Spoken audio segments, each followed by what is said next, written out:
Hey everyone, it's Movie Lover 120 here, and I am here with yet my second episode of my Halloween horror movie review series. And believe it or not, guys, which I know you probably, I know most of you probably will, this, of course, is for none other than the sequel to the movie I talked about yesterday, which was Wreck.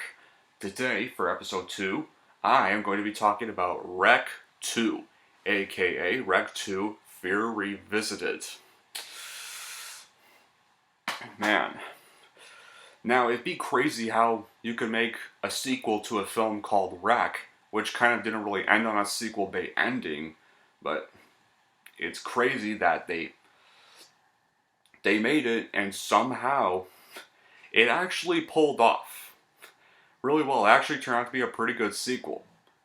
Okay, I don't think it was as scary as the first one was. I mean, this one's kind of more action-based. Like, there are still a few minor jumps every now and then, but there's not as much, like, intensely scary as the first one was, but I'll talk about the scare stuff later. But what's this film about? Well, Wreck 2, of course, spoilers, guys, if you haven't seen the first one.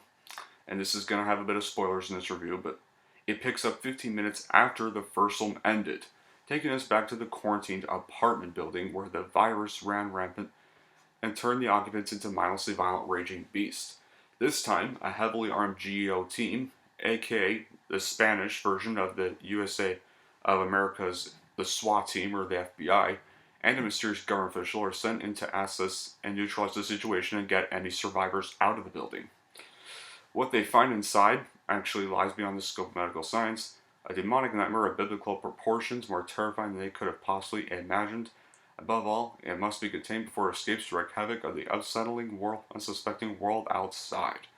Now, this is actually a good sequel. Surprisingly, you know how most horror sequels always suck, but this is not the case with, just only Wreck 2 anyways, but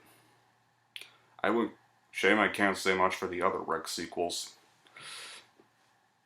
Why is this movie just, still good even though it's not as good as the first one? Well, the premise of a cleanup crew being sent in to clean up the mess caused by the events of a disaster in the first film is really unique and is only replicated a few times in the media. The movie introduced even a few numerous new gimmicks that would be later replicated a few times, which are having the same movie played out from, they don't just pull it out from one group, they play it out of two different groups of people. Like, one group is, of course, the FBI team, and then the other group is actually this group of teenagers who end up getting involved in a situation when they were trying to play a prank with one of these dolls on the building. They even have new locations appear only in darkness, and even have parts of the movie played out through police cameras too. Well, because remember, in the first one, it was one guy holding a camera, Pablo. This time it's actually several people holding several cameras for both groups. And it's not just one. Lots of memorable kills and jump scares, like the same attic boy that has the scariest scene from the first one. One attacking the GEO team from the ceiling. Dr. Owen bothering one of the police officers, sawed-off pump-action shotgun and blowing the boy's and blows off the act boy's head with it. And the team subduing the zombified Mary Carmen and blowing her up with a lit bottle rocket. And of course, spoilers, guys. Once they find the reporter from the first one, they run into the monster from the end of the first one, but Angela Vidal also blows off the monster's head with a shotgun in the darkness, but it's not necessarily a satisfying scene, but you gotta watch the movie if you want to find out why it's not very satisfying, but because I'm not going to spoil that part, because that would kind of ruin the twist. The movie has even some great characters like the GEO team's leader, Chief Fernandez, and Dr. Owen. It even uses so much practical effects and very little CGI, and even if CGI is used, it's blended well into the practical effects. It's made even more awesome when you learn that they seamlessly implemented the movie while the camera is very shaky. Even the sniper scene, there's actually a sniper scene in the film that took inspiration from a similar scene in the first movie's American remake, Quarantine, which I also will be reviewing after the other two Wreck sequels, and it even gets used very well. the bad qualities I have of this. Now, yeah, there are kind of some few bad qualities. Like, the movie is really, really dark a lot of times, so a lot of the scenes are kind of a little hard to see through, so, yeah. Plus, the teenagers are complete idiots in this movie. They even cause them to either kill someone by accident, get infected, or get in trouble with the police, and they even stupidly try to go back for their doll, and they end up getting themselves trapped in the building, which is why they're in this situation in the first place. Yeah, like, that's really smart. It's kind of just basically every idiot in every horror movie's decision, they go back for something, and they end up getting killed as a result. But anyway,